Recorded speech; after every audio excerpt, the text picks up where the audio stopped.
Welcome back to the pod. Today we've got a real legend, Socrates. Bro, first question. Do you even lift?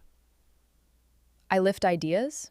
Okay, real talk. If a tree falls in the forest and nobody's there, did it flex on the other trees? What is that? What is flex? Exactly. That's the real question, isn't it? I do not think it is. Quick fire round. You ready? I was never prepared for any of that. Is the unexamined life really not worth living, or did you just need content? I built an entire philosophy. Fair, fair. No notes.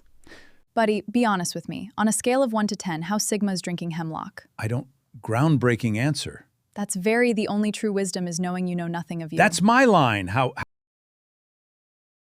By Zeus, this is absolute madness! I offer you wisdom, and you ignore me! How can you just sit there sipping that dark liquid? This entire generation is utterly lost! And that is how we won the debate. I think Socrates has finally met his match. Don't forget to like and subscribe for more.